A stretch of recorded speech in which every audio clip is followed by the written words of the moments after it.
లలిత jewellers వారి double ధమాకా offer. అన్ని బంగారు నగలపై తరుగులో 1% తగ్గింపు. పాత బంగారు నగల ఎక్స్చేంజ్ పై గ్రాముకు 150 రూపాయలు అదనంగా పొందండి. నమస్కారం, వెల్కమ్ టు ఐ డ్రీమ్. ధర్మ మార్గం విత్ విజిత కార్యక్రమానికి స్వాగతం.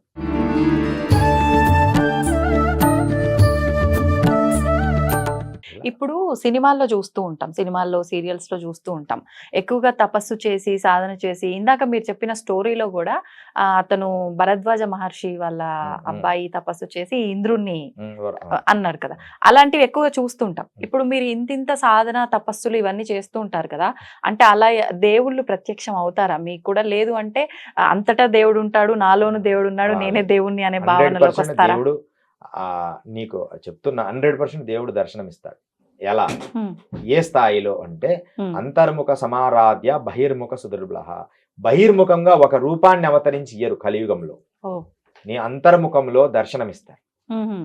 అంటే అది ఎలా? ఇలా అంటే ఎలా అనేదానికంటే వారి అంతర్ముఖంగా వారు చూసుకోవాలి, వాళ్ళు ఏ రూపాన్ని సందర్శిస్తారు. మీ అంతర్ముఖంలో ఏ స్థాయిలో ఉంటే ఆ రూపాన్ని సందర్శిస్తారు. తర్వాత హోమ రూపంలో సందర్శించవచ్చు. కానీ ప్రత్యక్షంగా కలియుగములో ద్వాపర యుద్ధము జరిగిన తర్వాత ప్రత్యక్ష దర్శనాలు లేవు. అంటే ఒక రూపం, ఇప్పుడు ఇంద్ర రూపంలోనే దర్శనమీయుడు, వేరే రూపంలో దర్శనమిస్తారు. సరే, ఇంత అడిగావు కాబట్టి ఐ డ్రీమ్ కోసం ఒక రహస్యాన్ని చెప్పడానికి సిద్ధమవుతున్నా. అంటే వాళ్ళు ప్రపంచం ఏమైనా అనుకోని, అప్సరసలు అని కొంతమంది ఉంటారు. అప్సరసలు, ఈ అప్సరసలు గురు పరంపర వాసి అయ్యుండి, హిమాలయాల్లో జరిగిన సంఘటన చెప్తుంది. గురు పరంపర వాసి అయ్యుండి ధర్మ చింతనతో ఉంటే వారు మాకు అప్పుడప్పుడు మా గురు పరంపరకు సంబంధించిన గురువు గారి ఆదేశానుసారం ఒక అప్సరస నాకు సహకరించింది. ఆమె రూపాన్ని నేను దర్శించాను. ఆమె నాకు గైడ్ చేసింది ఒక మార్గం తప్పిపోయినప్పుడు. మా గురువు గారు నేను వెళ్ళిన తర్వాత కూడా వచ్చిందా, నీకు దర్శనం ఇచ్చింది కదా అని ఆయన స్వయంగా అడిగారు. అంటే అదొక ఇది సీక్రెట్, యథార్థం జరిగింది. వారు ఉన్నారు ఇంకా. అంటే ఎలా మీకు నిజంగా రూపంగానే ప్రత్యక్షం అయ్యారు? నీలవర్ణములలో స్పష్టంగా. ఎంత అప్పుడు వైరాగ్యం కదమ్మా, ఇంద్రియ నిగ్రహం ఎంత బలంగా ఉండేదంటే, సంఘంలో రాకముందున్న ఈ 4 సంవత్సరాల నుంచి గురువు ఆదేశాన్ని 18 సంవత్సరాలు, 4 సంవత్సరాలు గడిచింది ఇప్పటికి, ఇంకా 14 సంవత్సరాలు గురువు ఆదేశానుసారమ తప్ప ఈ భౌతిక జనంలో లేకపోతే ఇక్కడ ఉండాల్సిన జీవనం కాదు మనది. గురువు ఆదేశం, అది కూడా ఇప్పుడు ఇంకా కొంత అడవిలోకి వెళ్తున్నాం. ఇక్కడ దగ్గరలో ఒక అడవిలో సాధన చేసుకోవడానికి అదే ప్లేస్ అనుకుంటున్నాం, ఒక అడవిలో. అదే అనమాట, స్వయంగా ఎంత ఒక దేవ ఆమెను డ్రాయింగ్ కూడా వేశాను తర్వాత. ఈసారి ఎప్పుడన్నా మీకు చూపిస్తాము. మీ వరకు ఎంత శక్తివంతురాలో, నీ మార్గం తప్పిపోయింది, గురువుగారి ఆదేశానుసారం నేను మీకు గైడ్ చేస్తాను. ఎందుకంటే రాత్రి 10 గంటలకు నేను చేరాలమ్మా, మరుసటి రోజు తెల్లవారి 4 అయినా నేను ఆ గురువు ఆశ్రమానికి వెళ్ళలేదు. వెంబడే గురువు గారు సంకల్పించేసి ఆమెను పంపించారు. వాడు ఎక్కడున్నాడో వానికి చెప్పి మార్గనిర్దేశం చేయండి. గురువుగారు పోగానే అమ్మ వచ్చిందా, దర్శనం ఇచ్చిందా అన్నారన్నమాట. వారికి గురువు గారికి శిష్యురాలు ఆవిడ. అందువల్ల, లేకపోతే మన ప్రమేయం కాదు, ఆవిడ వచ్చి అలా చక్కగా అప్పటి నుంచి ఆవిడనే నేను కూడా ఆరాధిస్తున్నా. నా పూజాపీఠంలో కూడా పక్కన కొంచెం ఆవిడ ఒక భాగంలో ఇప్పటికి కూడా ఏదైనా నాకు ఒక సందేహం వచ్చి, ఖచ్చితంగా అమ్మ నాకు కొంచెం ఒక సందేహం ఉందంటే ఆమె వచ్చి స్వయంగా ఆమె నాకు తెలియజేస్తుంది, ఈ మార్గంలో వెళ్ళొచ్చు. అంటే ఆమెను ఎప్పుడు అసలు దేవతల్ని నా స్వార్థం కోసం ఎప్పుడు వాడను. నిజంగా అవసరం అనుకుంటే మనం వాడాలమ్మా. చిన్న చిన్న విషయాలకి, ఈ భోగాలకి, ఈ ధన సంపదలకి నేను ఎప్పుడు దేవతలను వాడను. ఎదుటివాడు కష్టమని వస్తే వాడి కష్టానికి ఉపాయం చెప్పి వాడతా. ఏది ఇలా చేసుకోండి లేకపోతే చేద్దాం, అంతే తప్ప నా కోసంగా, నా వ్యక్తిగతంగా నేను అవ్వాలని ఎప్పుడు డిస్టర్బ్ చేయను. అంత చూపిస్తా. అవును కూడా ఎంత అద్భుతంగా, చాలా శక్తివంతురాలు. ఈ అప్సరసలు అనే వాళ్ళు గురువులకు అధీనమై ఉంటారు. వారు సహకరిస్తుంటారు ఇలా గురువులు తప్పిపోయినప్పుడు. దాని తర్వాత గురువుగారు, మరి నా శిష్యులు ఎక్కడన్నా తప్పిపోతే నేను ఎలా పిలిపించుకోవాలి, నాకేదైనా ఒక ఉపాయం చెప్పాలంటే వారు 6 ముఖాల ప్రయోగం అని ఒకటి విద్య నేర్పించారు. ఎవరైనా తప్పిపోయినా, ఎవరైనా ఇంటి రాకుండా వెళ్ళిపోయినా వారిని ఇన్ని రోజుల్లో వస్తారు అని ఒక బంధనం ఉంటది. ఆ 6 ముఖాల ప్రయోగం చేసి వారిని తెప్పియచ్చు. తప్పిపోయిన వాళ్ళని. ఇది నా శిష్యుల కోసం ఆ విద్య అంతేగాని నేను సామాన్యులకు సామాన్యులకు వాడలేదు. ఆహా. కానీ వాళ్ళకు కూడా ఒక సహకరిస్తా అప్పుడప్పుడు, అమ్మ ఇలా చేసుకోండి. సలహా చాలా మందికి చేశారు, 2 days లో వచ్చేస్తారు అంతే వాళ్ళు తప్పిపోయిన వాళ్ళు ఎవరైనా. అంటే తెలుస్తుందా ఎక్కడ ఉన్నారు ఏంటి అనేది అలా తప్పిపోయిన తెలియదు. వారు? అలా తెలియదు. అష్టబంధన కోణం చేస్తే ఏమైందంటే ఇది శంకరాచార్యులు చేశారు. ఓహో. శంకరుల శిష్యుల్లో ఒక అతను కేరళ వెళ్తాడు, వద్దు నాన్న మనం వెళ్ళకూడదు అని చెప్తారు పద్మపాదాచార్యులు. వెళ్ళి అక్కడ కొంచెం మాయలో పడి ఇబ్బంది పడతారు. అప్పుడు శంకరాచార్యులు ఇక్కడ బంధన చేస్తే వాడు ఆకాశం నుంచి అలా ఎగురుతూ వచ్చి ఆయన ముందు వచ్చి నిలబడతారు.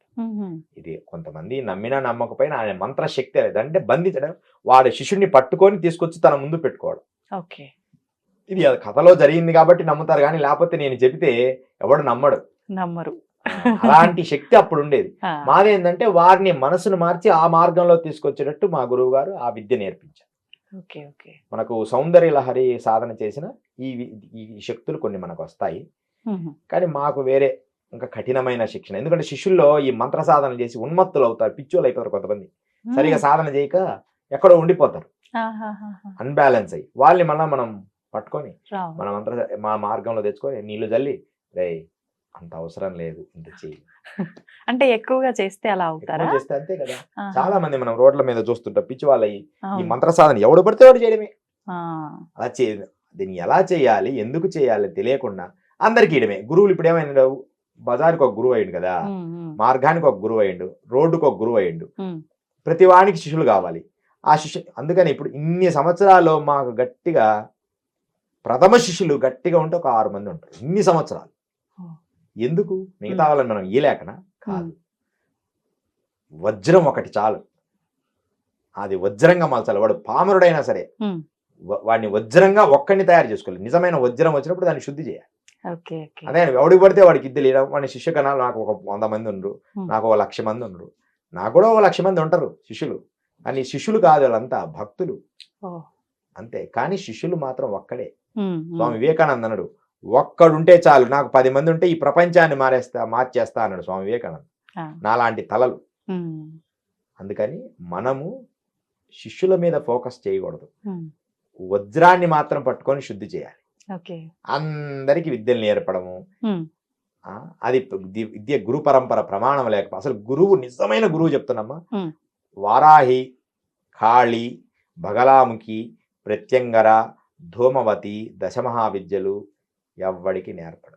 నేర్పుతున్నానని వాడు ఆనందంగా చెప్పినా, వాడి సొంతంగా నేను చాలా గొప్పవాడిని అందరికి నేర్పుతున్నానని చెప్పినా అది వాడి వ్యక్తిగతంగా మంచేమో, కానీ ధర్మచింతనలో మాత్రం వాడు తప్పు చేస్తున్నట్టే. వాళ్ళకి ఇష్టంనా లేకపోయినా, ప్రజలు ఒప్పుకున్నా ఇది నిజమే. వాడి యోగ్యతను పరిశీలించుకొని ఆయన మీరు ఇంట్లో లలితాదేవికి నమస్కరించుకోండి, త్రిపుర సుందరికి నమస్కరించుకోండి, బాలా త్రిపుర సుందరికి నమస్కరించుకోండి, ఇవి చెప్పుకోవాలి. ఉగ్రదేవతలను ఆరాధించమని విద్యలు దీక్ష ఇస్తున్నామంటే తప్పు, అది నిజంగా తప్పు. And for more videos, please subscribe to iDream channel. Subscribe to iDream Media. Please subscribe to iDream. Please subscribe to iDream. Please subscribe iDream. And please subscribe to iDream. For more videos, subscribe to iDream. please like, share and subscribe to the channel. Congratulations, iDream. Subscribe to iDream. Subscribe to iDream. So subscribe to iDream Media. iDream ki iDream team andarki huge congratulations. Please subscribe iDream Media. Please subscribe to iDream. Subscribe iDream. Please subscribe to iDream. iDream అంటే నా కళల channel subscribe చేసుకున్న నోరు తిరుగుతలేదు, మీరైతే గంట గుర్తు కొట్టండి. For more such videos, please subscribe to iDream. Subscribe to iDream. Please subscribe to iDream. Please subscribe iDream Media. Please do subscribe to iDream. Please subscribe to iDream Media. For best entertainment and information, please subscribe iDream. And don't forget to subscribe to iDream.